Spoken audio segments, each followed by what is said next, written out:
was it something you would ever have considered as a player yourself? I've done it. Yeah. I've done it.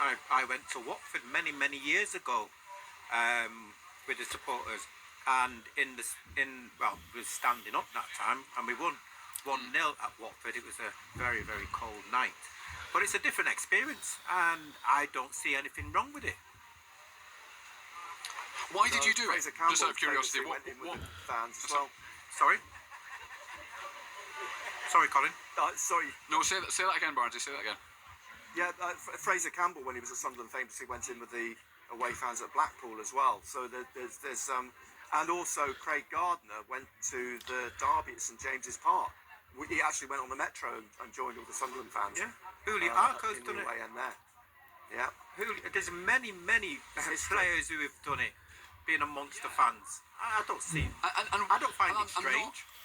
I'm not having a go at all, but why? What drove you to do it, and why do you think Joe? It's something that he wanted to do. Obviously, his dad's there as well. But why did I do it? I even travelled down in a minibus with all the supporters. I think it's fantastic.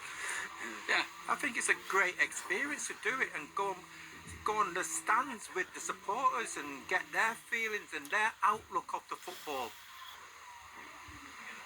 Yeah, and as someone who is the brother of one of the most famous footballers in the world, it would be relatively easy for him, and obviously the career he's having as well, it would be relatively easy for him to just be completely cut off, to cut himself off completely from the supporters as well, and people would probably understand it in some ways. So it is, it's absolutely great. But he wants to be normal though, doesn't he? He wants to do normal things. Mind you, when he hears what some of the crowd say about certain players, he might not do it again. I'm sure he wasn't oblivious to that before it started as well. He's been around football. He's a football family for long enough. We talk about Job Barnsley and his good news in terms of international call-ups. He's not the only one. No, Chris Riggs been named in the England under-19s squad, so that's another one called up for the next couple of weeks. So good news for Chris. Yeah, indeed. And if we move on, I guess, to focusing on tomorrow's game, the most important bit of team news, the question, I guess, was going to be whether Anthony Patterson is fit, and Regis Labrise gave you an answer.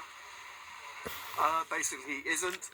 He should be fit for Millwall in a couple of weeks' time. Simon Moore is going to face his former club, and Regis Labrise is a big admirer of Moore's professionalism.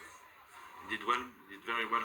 I'm very pleased for Simon because he's a good professional, a very good professional. His attitude are perfect, and because he's training so well every day, when the opportunities comes, he's ready. He's ready, and it's good for him. It's good for the team as well. And Anthony won't be available tomorrow. I hope he will be fit for Millwall, and we'll have two weeks to prepare it. So that, Benno, is a decision that Regis Labrise doesn't actually have to take because it's taken out of his hands. But there were changes, obviously, in midweek, and the performance reflected that. Is it as simple as bringing everyone back who he rested on Wednesday night, do you think? Well, he'll bring the two wide players back, that's for sure. Yeah. He'll bring Roberts back. He'll bring Mundell back on the left-hand side, and I would imagine that he'll go with Wilson Isidore as the striker. Because I know this has been talked about a fair bit in last night, obviously, since the game on Wednesday night. It did look different. It wasn't as fluid. It was a little bit more disjointed because this was a team, particularly a forward three, that hadn't really played together before. They haven't played together, but again, he's tried something different.